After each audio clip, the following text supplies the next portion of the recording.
In the constantly changing world of fundability, the big question is this: how are entrepreneurs and real estate investors like us, ones who want to grow our businesses and who are tired of paying for really expensive alternative lending, how do we tap into the most inexpensive money available and do it without the hassle of typical borrowing? That is the question, and this podcast will give you the answers. Welcome to the Get Fundable podcast with your host, Merrill Chandler. Welcome, everybody. Merrill Chandler here, your host of the Get Fundable podcast, your host of the Get Fundable universe. And I got to tell you, I am so excited about this podcast, this episode, and my guest. We're talking to Solomon R.C. Ali, who is, to say a self-made multi-billionaire does not give him or his journey credit. And we're going to be, when we come back, we're going to be talking to him about how to do it the hard way and what he is doing in his life to give disadvantaged communities an opportunity to do it a far, far easier way. So when we come back, we'll have Solomon R.C. Ali ready to go. I'll see you in a second. Welcome back. Welcome back. Now, my intro it could be classified as hard hitting. I'm saying a lot of big words and making a lot of big promises here, but I want to introduce to my tribe and by extension further to your tribe, Solomon. Everybody meet Solomon R.C. Ali, a genius of a man who is solving, if we can call it an old school way, Solomon, you have come in your life from a position where an economic position, a cultural position, where one could say that you might not have gotten the long stick in this thing. And what I'd like you to do is introduce yourself and tell us a little bit about you and how you became this titan of industry available to help not just the Black community, but disadvantaged communities who never had capital access to yourself. So please introduce yourself. Tell us a little bit about you. Well, Merrill, first, let me just thank you for having me on to be able to share my story and everything that's gone on and how your audience and people that follow and watch can actually do it without going through all the minefields. I started when I was extremely young and just working various businesses. And of course, as anyone and everyone knows, capital is a really hard thing to get when you're trying to fund your business.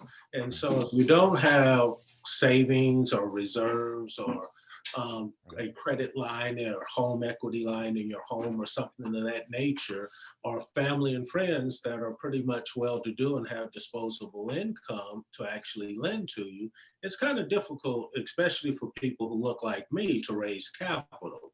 And what I found out, it just didn't affect people that look like me. It also affected anyone who didn't have a network of wealthy people around them where family and friends had assets and things of that nature, and they were willing to put those assets up for you. And so I learned the hard way of how to get money, going to the banks and being told no more than I was ever told yes. Okay. Right. Get really comfortable with that term. Yes. So, I've seen every way possible that it doesn't work, and only learned a handful of ways that it did work, and started very many successful businesses. The last business that I had started was actually in 2008. I'm sorry, it ended in 2008, and I had lost a little over $100 and something million in real estate assets, commercial real estate assets. We had well over 500 and something employees and things of that nature, and it was like one of the lowest points in my life. And that turned around and I couldn't pay my electric bills. $318 electric bill, living in a 18,000 square foot home. And I was like, something's wrong with this picture. And here it was, I had this business that was very mature. And when I say mature, the business was like 8 years old, 8, 9 years old. So you think at that point, the business wasn't going anywhere. Life was good. Millions of dollars was coming in. I could pay payroll, meet all my obligations, no struggles, no nothing. And then all of a sudden, that one thing happened where we have no control. And then you learn as a business owner, it's really not up to you. All you can do is the work. And doing the work don't necessarily mean that you're going to be successful. And so I lost everything and had to start over. And when I started over, I started with about 200 and something dollars. And I started the private equity company. And by the end of 12 months, I was loaning out millions of dollars again to various companies. And I picked the energy industry because a friend kept calling me and saying, can you help? And another friend said, well, would you help this technology company? And so I looked at them. And when I say this, I'm making it short, but they had actually bothered me for 6 months. Yeah, right. They're knocking on the door repeatedly, right? Come on, And Solomon. go through something and you lose confidence, you lose everything. And so Yeah. All right. So you said something there that I want to key into because this is where we share the fundamental belief. Expound a little bit, share a little bit more about what you mean. There's no success. Success is not guaranteed. You got to do the work. You go to work to do the work. What do you mean by doing the work? Let's explore that for a second. Okay. First, I have a philosophy that I live by. You don't have to lie, cheat, or steal in business. You have to do the work. And if you don't know what the work is, it's your responsibility and the obligation that you have to learn all aspects of that job or what it is that you're trying to do. Okay, that's your responsibility. So if it means stay up late at night, that's what you have to do. If it means going out, getting research and getting other people that know more than you in particular fields, that's what you have to do, and you have to learn it. You don't have to be a master of what your CPA does or what your marketing people do, but you have to have a working knowledge of all of it. And that's doing work. You have to understand your industry. You have to understand your competition. What's actually taking place? What's the changes in your industry? And then last but not least, you have to understand finance. Okay. You have to understand why investors loan, why banks will loan money, why private equity and VCs will give you money, and what that looks like. You got to understand it. And that's the other part of doing the work. But here's the thing. Most people want to fake it until they make it. You're not going to get there doing that. Most people want to lie, cheat, or steal. No, Right. you're not going to make it. Okay. You got to be able to do the work. If you do the work, you're going to get there. It may not be in the timeline that you have originally set, but you will get there. And when you get there, your foundation, your cornerstone is a lot stronger. You're going to stay a lot longer. Okay. See, I totally get that. That's why we wanted you to expound on that, because when I hear get the work, that's the philosophy is your business is a house. You're going to build a house. You got to know how to build the house correctly. You're not going to put up if your foundation is faulty, if you don't have cross beams stabilizing the walls, you're not going to have a solid house. And that's kind of the metaphor that comes to me while you share. But also when you do the work, as you've described, aren't you actually building a toolkit of power tools rather than handsaw? I mean, you can build a house, but if you're using a hammer and a nail and a handsaw, you got a long road ahead of you compared to if you do the things you're talking about. It's going to be more power tools, and you can build more, faster, better by just changing the tools you use, right? What you're saying, I'm a strong believer in. Use the right tools for the job. Okay. Don't go and use a screwdriver to try to hammer in a nail. Use a hammer. Right. And a lot of people want to use the wrong tools. And I'm going to equate that to this. If I'm the business owner, Merrill, I am not about to sit there and try to do all the CPA and accounting work. The CPA is my hammer. I got to bring him in. That's exactly what I'm talking about. Yes. Yes. Well, so, all right. So I'd like to get into some of the details of further of your philosophy and stuff like that. There in what my research on you, there was a day or a moment when you realized that there were over 30,000 publicly traded corporations in the United States, but only 13 were owned and run by Americans. I don't know if it's Black Americans or minorities, right? But 13, that's 0.0000 unforgettable number of zeros, 1, 2, right? So tell me what happened for you when you came to that, especially you're climbing this mountain of prosperity, you're climbing and building your own empire. And then all of a sudden you get there and nobody is there but you, or 13 of you in the sea of 30,000 publicly traded companies. Here's how I discovered that. During the SEC investigation, as they were looking into me and everything of that nature, and stating, "Hey, Solomon, you didn't disclose this, and this information," and we did and proved it. Now, that being said, realize, wait a minute, there was only 13 companies that looked like me, where people were actually managing, controlling, or the majority owners of that, which meant they only had access to the capital. Right. If you have a private company, you can only go to the banks and things of that nature, and you have to put up your own collateral. In other words, the pain is coming home quickly. Typically, pain doesn't come home to shareholders or investors. Right. Unfortunately. Right.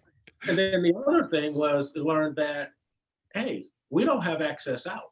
So we could spend our lives as a private business owner building a business and not have an exit strategy out, not being able to, if we got sick or hurt, not being able to pay our bills or meet our obligations because all of a sudden the business stops or come to a screeching halt when something happens. Or you just simply want to send your kids to college or have to pay medical bills. In other words, deal with life troubles that will come up unexpectedly.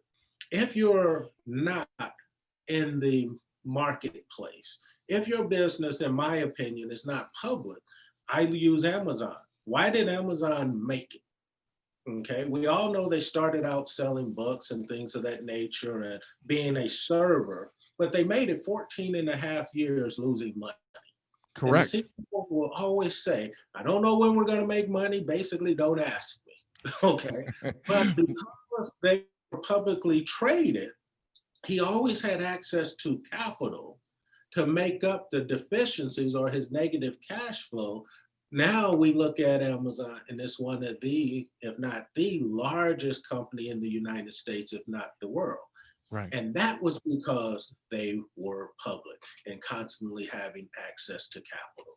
And I believe minorities need to start looking at the advantages of being public. How do I get my credit in order?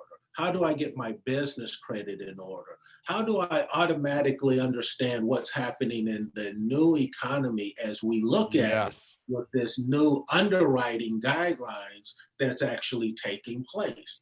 And so that I can navigate first through those waters and then be able to access capital. Because everyone's looking at you. Nobody wants to give you capital if you're not credit worthy. No one wants to give you capital if you don't have an understanding of the use of money. And again, how it works. We're doing the work. You have to do the work. And we're back to doing the work, right? Yeah. So it's like you and I, what I came away from our last meeting was you and I are kind of the 1-2 punch, right? There is, if you're looking for expansion capital, working capital, credit lines, business loans, right? Like you said, a HELOC so that you can invest in yourself and get to some level of a threshold, right?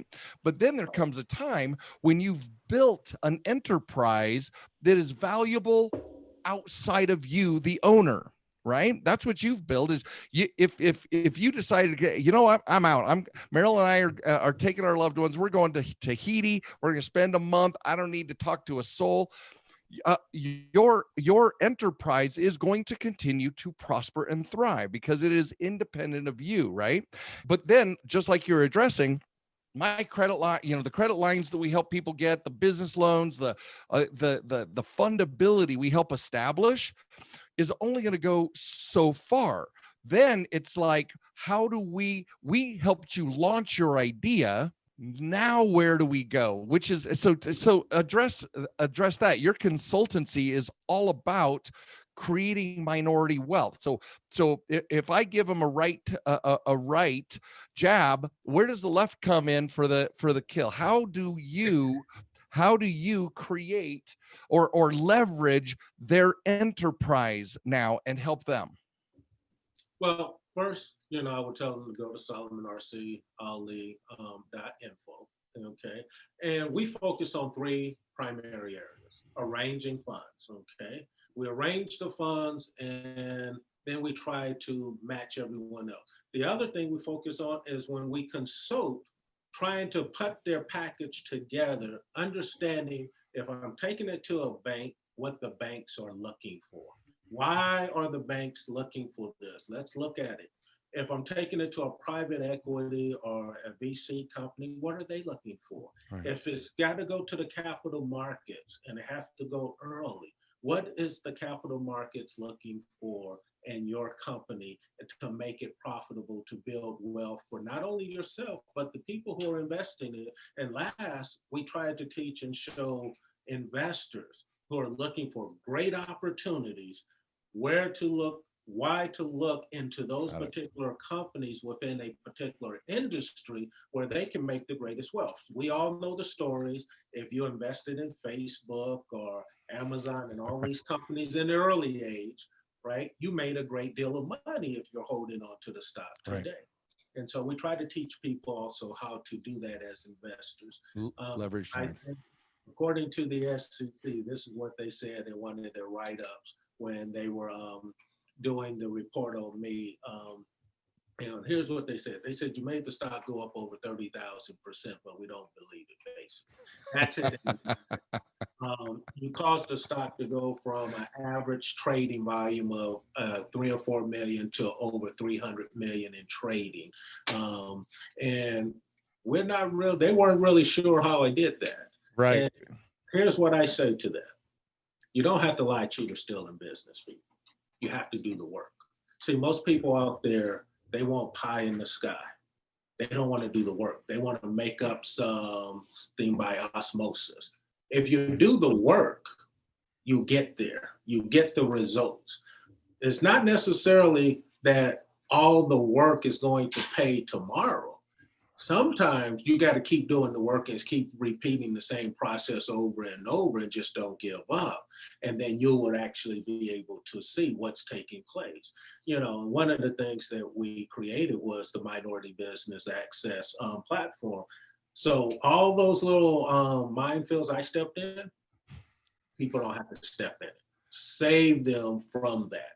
I didn't have a lot of people, or actually anyone, that I could really turn to, except like my attorneys who believed in me, a few CPAs and accountants who believed in me, and of course my parents who actually got me started on this road, I believe, that actually believed in me. And I've had more failures than I have successes. So if I can teach people who look like me how to avoid all those failures, and when you come out the gate to actually be successful, and people who look like me currently, you have Black women who are the highest educated currently, who are becoming the fastest educated, who are graduating from college, and who are also starting most of the businesses.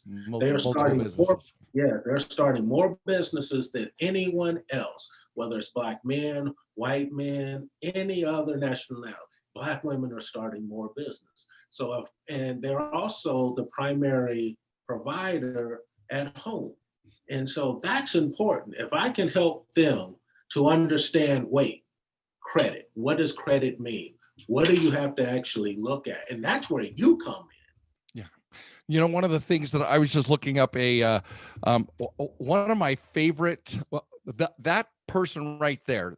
Black woman, ambitious, beautiful, and madly intelligent, a Black woman. She started the Real Estate Investor Goddesses, and she, Monica Holm, and she is a genius, and she's built this tribe of other female, but a lot of Black women have found a home in being able to say, you get to do it all, right? You get to rule in the business community. You get to rule at home and have a prosperous relationship with your children. And Monica has inspired me. We've shared stages before and been on each other's shows, and I adore her, right? But she's a perfect example of someone who's said, and I want to use that as an example. So I've shared with you 35 to 40% of my students and clientele, to use your term, look like you. They have beards and they have a really crew cut, just kidding.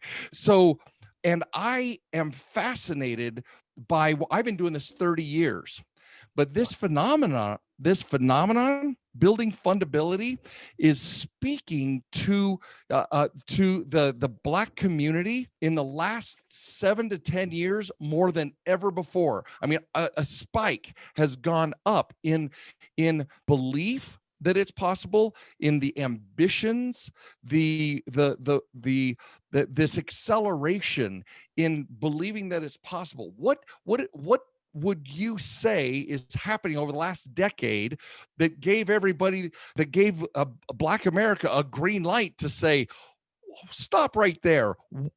It's my turn now, right? What is going on from your experience? Because remember, you climbed the face of the cliff to the top, and all of a sudden there seems to be a few more roads available to get to the same place that you took the hard path. What's going on in the last decade that you can point to that is seeing this community just flourish? Well, I'm going to direct that to, as you already know, we own a technology company. And in that technology company, we control and license out SmartWay technology. So what we license to companies like Amazon, Ring, Skybill, some of the largest companies in the United States. And we also had an energy company that was one of the largest energy companies, definitely the largest minority energy company in the United States. So we were excited about that. But here's what I feel that changed. Technology, artificial intelligence, social media, things became where people had an opportunity where I had to go to the library and do research, and it would take me months to do that research. Now you can get all that information from your telephone. Right. Okay, literally in minutes. Truly. Where I have to go compare and look at an industry and look at the top 5 companies in that industry and see what they were doing and what was working, and try to gather up newspaper articles and anything I can find about those companies and piece it together to do my due diligence.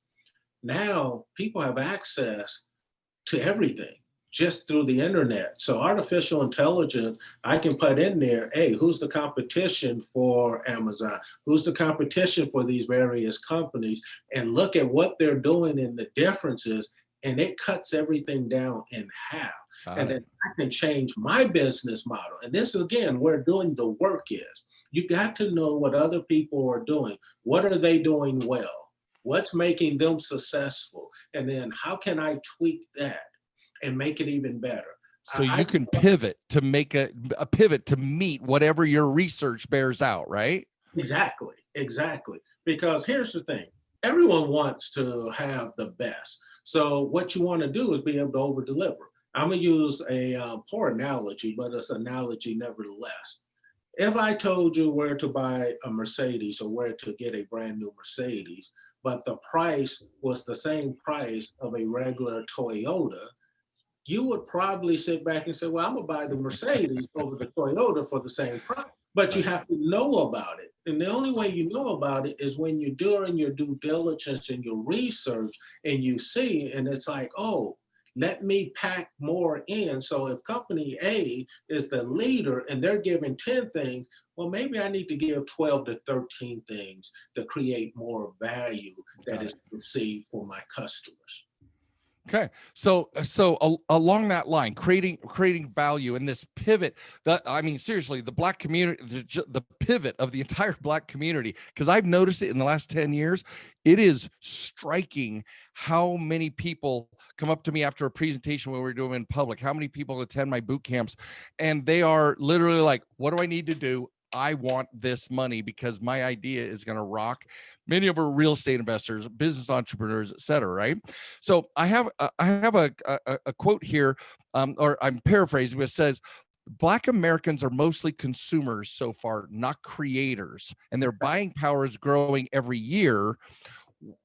But if they're consumers, and not creators, what is that wall? What's in the way of them flipping to the other side of the wealth model? Well, here's the thing. We have a GDP that's roughly $27 trillion. Of that GDP in the United States is approximately $27 trillion.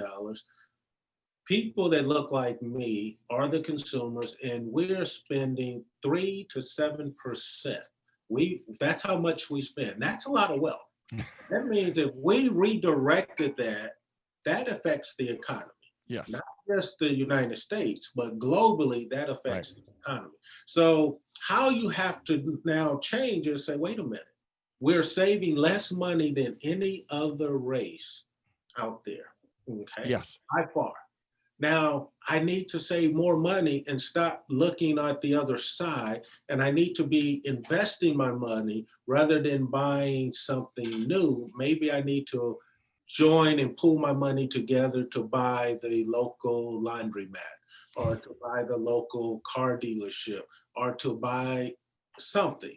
Right. But I form first a legal entity, and I get all the people in my neighborhood and friends, and I'm really gonna speak to college kids right now, okay? Because they're looking at everything in our world totally different than you and I have ever looked at it and seen it. Completely. So if I'm a college kid or anyone else, I'm going to get a group of my friends together.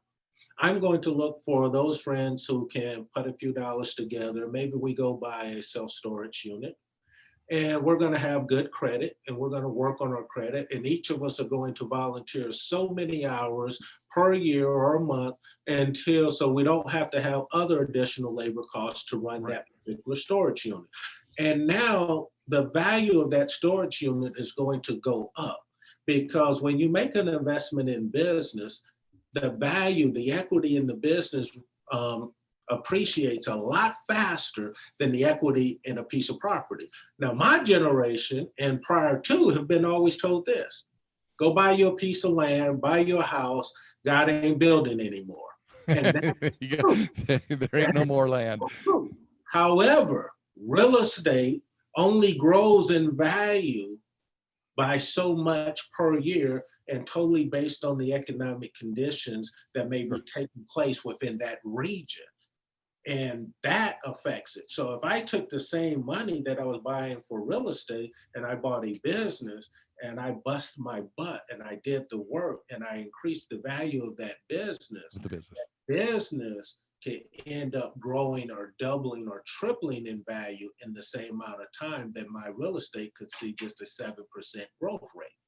Right, exactly. I'm so on board with you, because one of the other things that you and I talked about that we're in, we even using the same words, the same language, is that you talk that wealth is about financial behavior, not about earnings, right?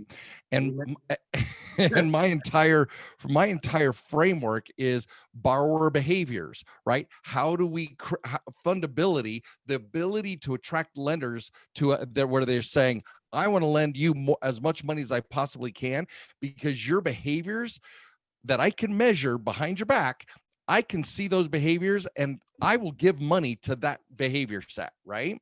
Well, that is all about, it's not how much money we make, it's about how we do it, so that individuals can, so that the people who have cash now, not just the banks that I work with, but equity partners, VCs, those borrower behaviors are everything. Speak to me about that from your space. Well, my people tell me, hey, you always talk about being a lender, not a borrower. And what I do is I have to remind them, yes, I like loaning out money, but I also like loaning out money to those who borrow money and who understand how to arbitrage it and turn around and leverage it. And so that's important to me. So what I'm looking for is, what does your credit look like? Because we all heard of the 5 C's, okay? But I'm not gonna go over that. I'm looking at, what does your credit look like? Because that's gonna give me a real good indication of whether or not you're going to pay me back. Yeah. Are you looking for something that's pie in the sky? Are you willing to do the work? And then I'm looking at your credibility. Are you lying to me, or are you lying to yourself? Because a lot of times they may not lie to me. They may just be lying to themselves and be delusional. Okay, because everyone thinks what they have or their business is the greatest thing since sliced bread. Right. Much new under the sun. There may have been some new ingredients added to it. So when you're out borrowing money, if I'm loaning you the money, what I'm looking at is your business. What is the probability of your business making it within the industry that you're in? You have a management team, whether you're a one-person manager or 5 managers deep. Your management team, can they scale this business? What does the industry look like? Because if I get in there and start doing the due diligence, and Merrill, and they didn't do the due diligence and don't understand their industry, I'm going to end up asking them questions that they don't even know within their industry. The answers to. And they don't know, who their competition is and what makes number 1, 2, and 3 in the industry successful. And, when I took over the technology company, our previous CEO wanted to build a camera, a smart technology camera. And I said, well, how are you going to compete with Sony? How are you going to compete with Panasonic? How are you going to compete with all these other people who have been doing it so well, who are very well capitalized? And that's the key. They are very well capitalized. So when you're very well capitalized, you have the advantage to make mistakes after mistakes and recover. When you're undercapitalized, you not don't so get easy. the affordability to make as many mistakes. And normally the barriers to entry is higher because it's so costly. And so I look at that. And I look at whether or not it's realistic. So one of the things at SolomonRCAli.info that we try to share with people and go over is, look, here's some consulting strategies to help you to grow your business within your industry. Here's where we can help you to arrange capital and things of that nature. And investors who follow us and look at us want to invest in these companies because they know we've done the due diligence. They know we've done the homework. They know what's going to happen is like, hey, we take a private company that may be worth $2 million, and we might have to merge it or suggest it merge with a public company who may have a stock price of $3 a share. And when the merger is complete, all of a sudden, the stock price is worth $6-7 a share. Right. Because of the synergy. Right. That intrinsic value, that synergy that was created between the two companies now created more value. So the investors make a great deal of money. Your private owners who just went public have an exit strategy out of their businesses. Okay. And the only negative about it is this: you're having to be transparent. Everyone is able to see your mistakes. You're always being graded. So again, but if you're accustomed to doing the work, that shouldn't bother you. Right. The whole point is no lie, no cheat, no steal. Be transparent, even if you're just there with your spouse. That we want to be transparent regardless. So hopefully it's not a new set of behaviors, right? Exactly. And if you have that mindset, then it doesn't matter when you go to get your credit, because you're accustomed to what? Paying your bills. You're accustomed to your obligation. When in business, you understand, hey, I ain't got to lie, cheat, or steal. I just got to do the work. So I'm accustomed to providing my customers a great value, a great service.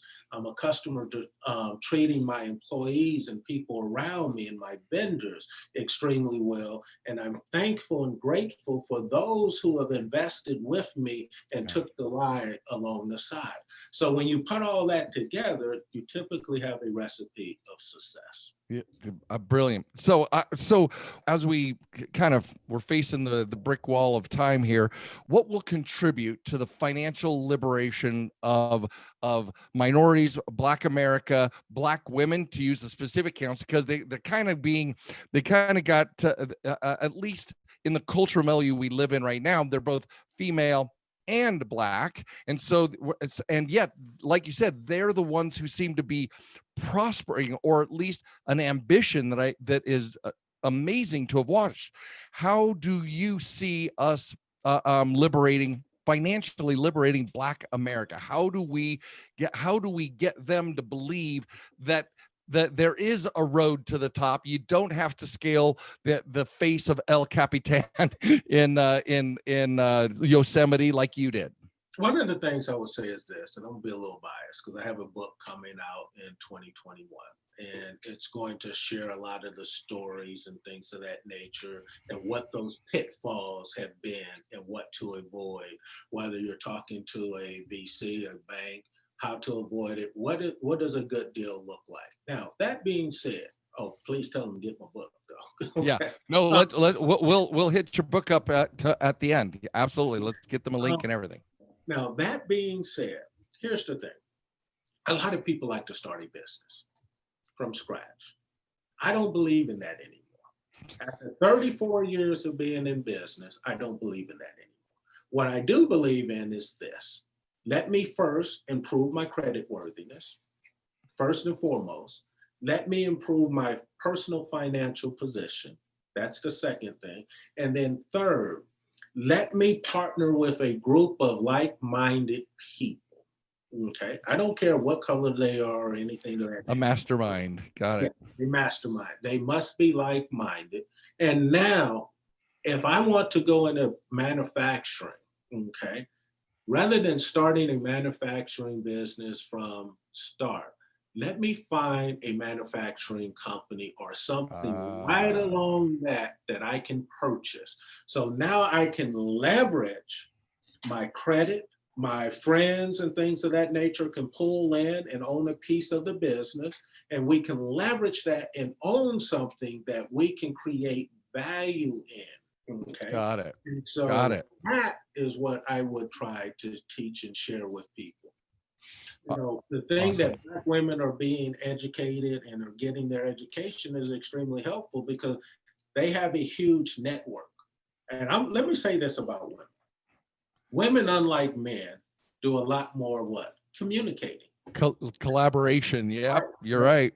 And they will collaborate and communicate with one another. Men, we sometimes look at the big picture and say, okay, that's it. Let's go for it. Well, by myself. Right. Let's dot all the I's and cross all the T's and let's go as a community. And so that's what I would say, that move as a community. Grab a group of people that have good credit, that have some like-minded, and let's go buy a business. And then before you know it, that business has created income and revenue, and it will help you buy the houses you want and the cars you want and the other things, and still provide you with a tax write-off, which is your biggest investment if you get the tax write-off. So right. That's the advantage, is what we're trying to teach and help people to do and understand so that they can get there. It's a lot of hard work. None of it's easy, but it's fun. It's a lot of fun. Well, thank you for that. One of the things that I do want to kind of shout out between both of our mission is that there are this shift from manual underwriting, where you actually had to sit with the banker, sit down, and be subject to a set of beliefs that the banker would have, and they had no idea how to measure measure who the borrower is. No idea. They just looked at the borrower and filled out some paperwork. And if it all matched up, you got a loan. But it was all filtered by who the borrower was and was filtered by the beliefs of the lender. That is disappearing so fast, and it is becoming, lenders do not make money when they do manual underwriting.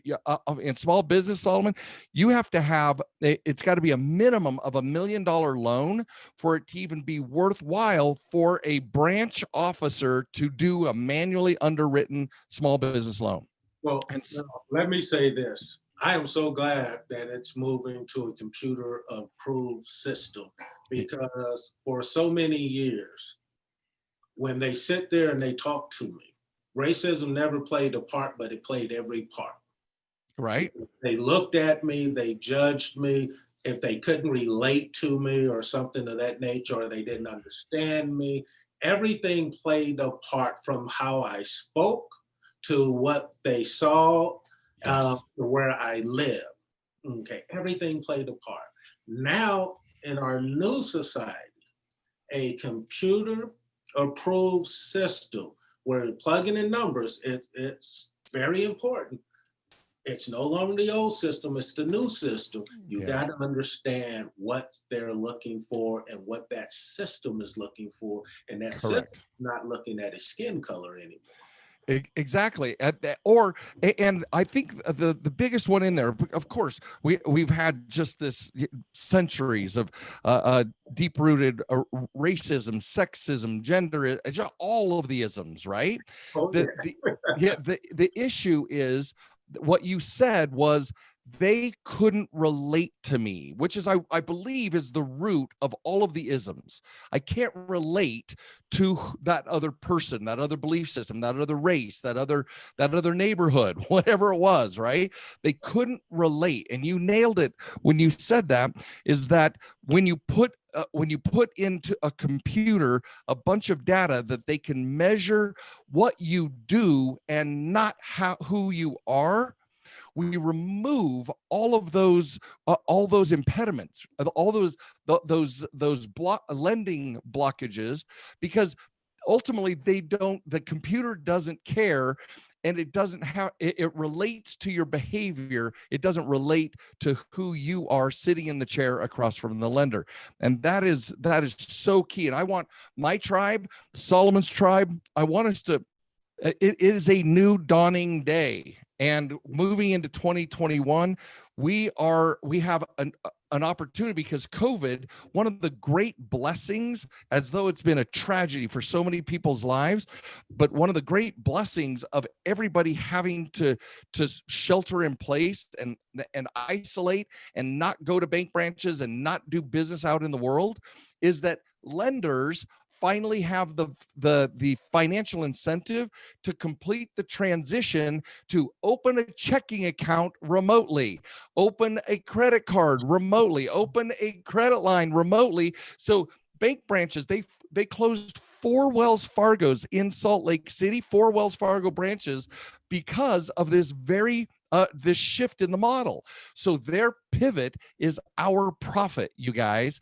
And I just wanted to realize that we need to shape our behaviors, our profile, our borrower profile, our borrower behaviors. When we shift those, they do not care what car you drive. They do not care what, even though they can look at the amount you paid for the car, they don't care the car you drive. They don't care the clothes you wear, the skin you have, or your gender. They care, can they make money off of those behaviors? And I just wanted to kind of broadcast that out there, because that's my passion. I'm done with any kind of ism that doesn't allow us to make money and our partner lenders to make money. You only invest in a business, Solomon, when you can make money too, right? Exactly. Everyone does. You know, one of the unique things about what you're saying, Merrill, is this. As society continues to change and everything is computer generated, and we get away from the tolerance, people not understanding and things of that nature, or why would this person do that? This was one of the things I found with the SEC. I'm a Black man. You never experienced someone like me doing what I have done. You've never seen. You've seen a lot of white men do a bunch of different things, but they had a different mindset because they came from a different place. If a Black man did it. Right. And so my mindset was totally different. But you didn't understand it, and your tolerance was lower because all you saw was someone in front of you, and automatically people of color are not given the benefit of the doubt.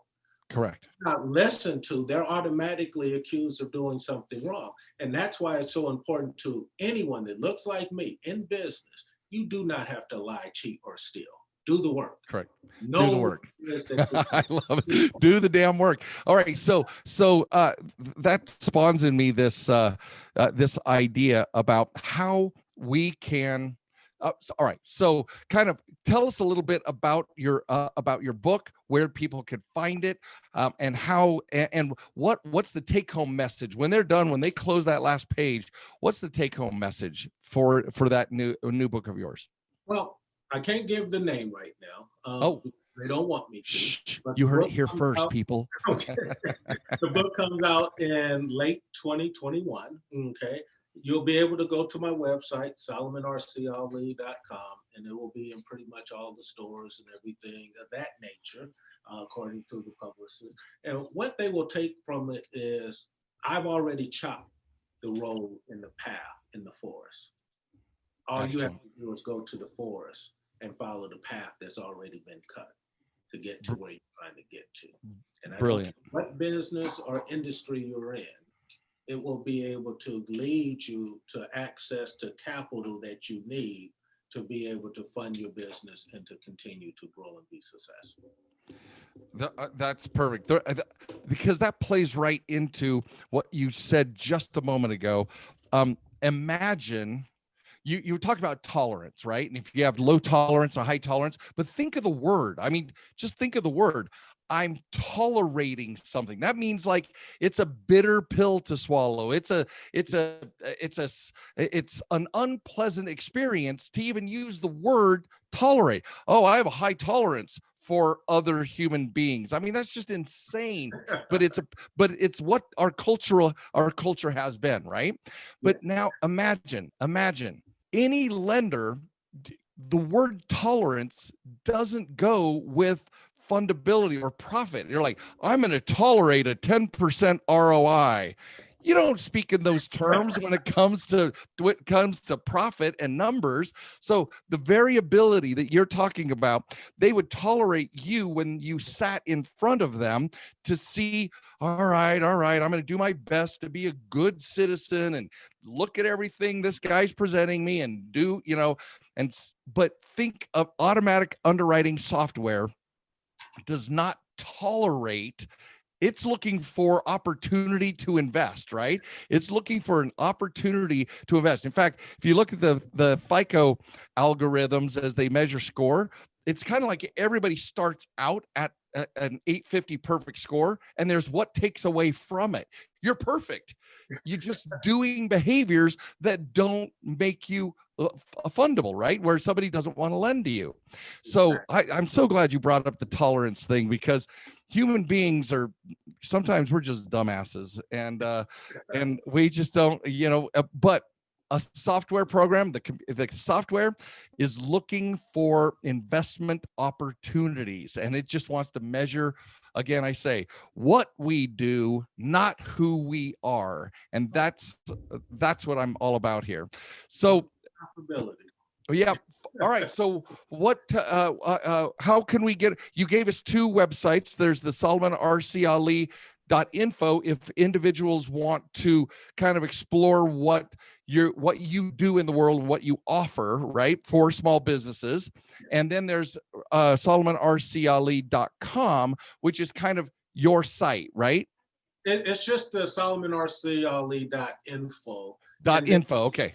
in the podcast for Minority Business Access, and it's not just strictly for minorities, it's anyone who's been undercapitalized or is undercapitalized. I don't care if your business is $1 million company or $100 million company.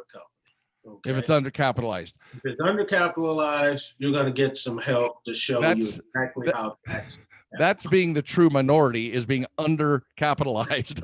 we want to be like the Fortune 2,500. We want to be in the majority. We want to be highly capitalized, right?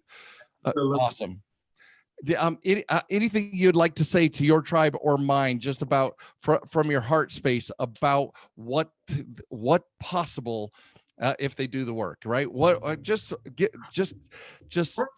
to us. Say this, Merrill, to both of our tribes: learn your industry, understand who you are, and it's not when you get capital, it's how you get capital. Access capital as early in your career entrepreneurship as possible. As possible. Which means get your credit and everything lined up. Get your finances and everything in order. And you know, when a lot of people don't know, if you buy a business that target acquisition will help you to acquire it. A lot of people don't know that. So if a business is going to cost me $10 million, I might only have to raise $3 million. So I bring a bunch of family and friends together to raise that $3 million, and I may be able to utilize some of our personal credit to be able to come up with that $3 million as the down payment. And the banks will help you to fund that 70% using the business cash flow that from the company you're looking to acquire. And a lot of people don't know that. And see, it took me years to learn, hey, rather than starting a business from scratch, let me find a business that is similar or doing what I'm looking to do or wanting to do and build around that. And that gets me to the place where I want to be. And that will get them to the place they want to be quicker. Whether I want to buy a house, well, let's put buying that house off for a year or two. Let me buy the business first. Now I got enough cash flow to be able to support purchasing that house and maintaining a certain lifestyle. What most people do is come out of college or go find a job, and we know a job is just over broke. That's what it means. just over broke, everybody.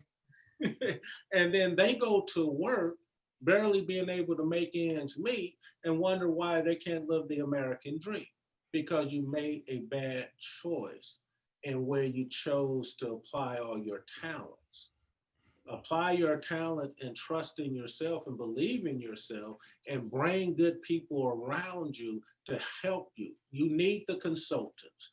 You need the people like what you do, Merrill, who can help them to build a strong credit profile so that when that computer hit, it's always going to say approved. Okay. It's approved. You need a Solomon R.C. Ali Corporation to help you to understand, hey, here's the strategies for acquiring a company, for raising capital. Here's the strategy if you just want to sit on the sidelines and invest your money into these news companies and things of that nature, why it makes sense and how you can actually grow.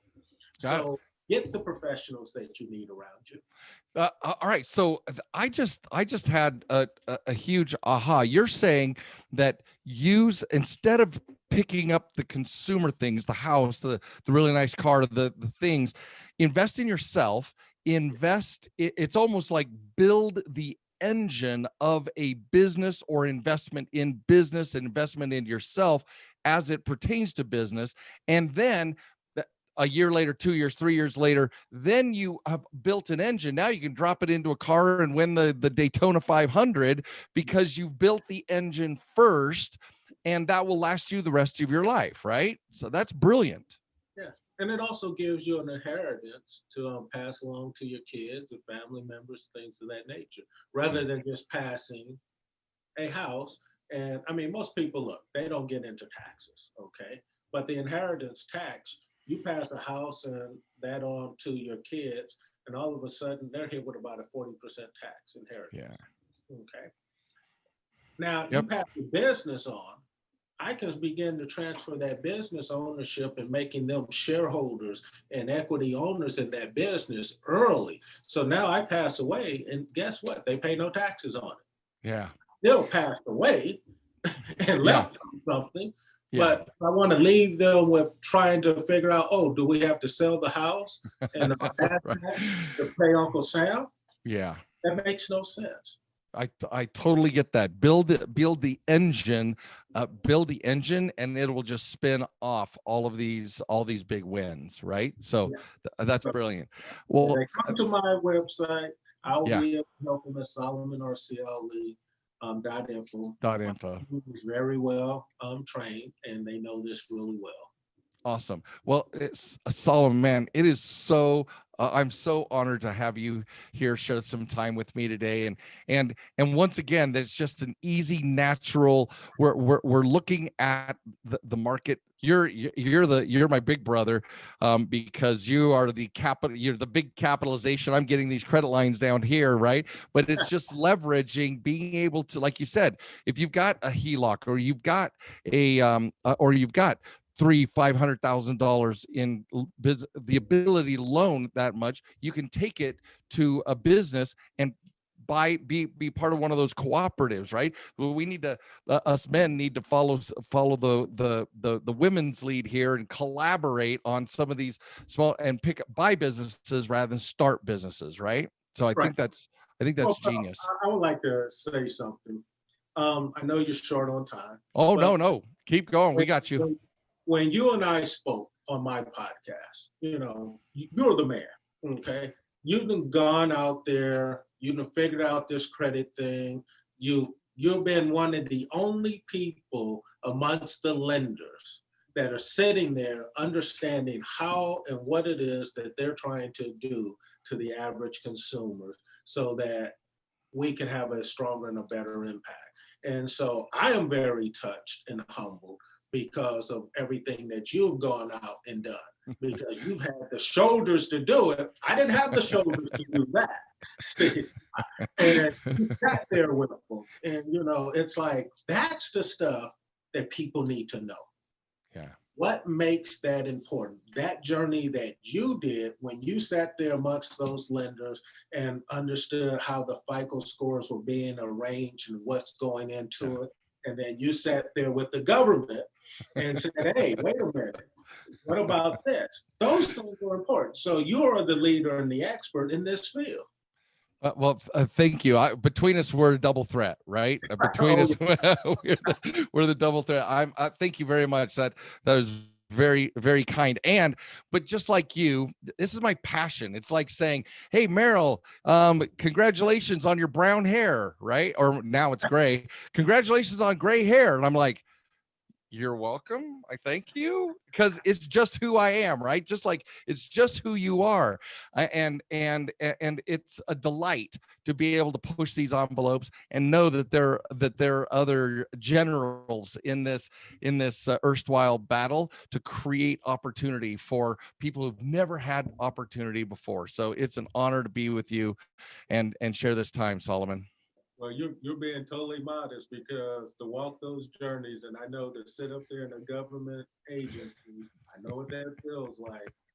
Where a bunch of lenders are, and you're the only one of your kind to sit there like, wait a minute, how does that help the consumer? Yeah. So people need to take advantage of your expertise and the work you have done. Like the people that I recommend over to you, because look, that will save them a lot of steps. So much pain and yes. The forest that they don't have to cut down. You've already done that. Yeah, and we're built like it, right? Oh, we got the shoulders to prove it. So thank you, Solomon. It's been a delight.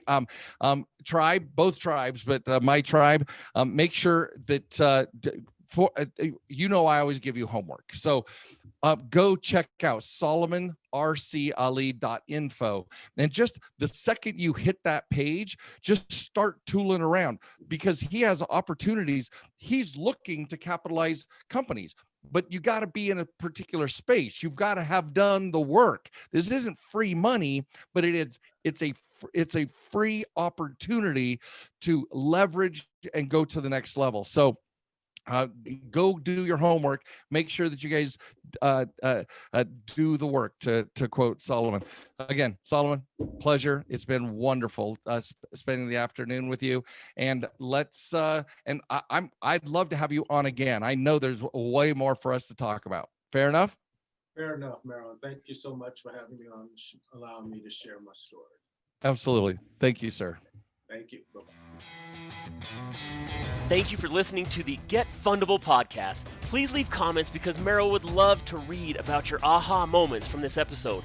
And be sure to visit getfundable.com to read our blog, get important links, join our community, and much, much more, like ordering Merrill's tell-all book that is changing the world, The New F Word.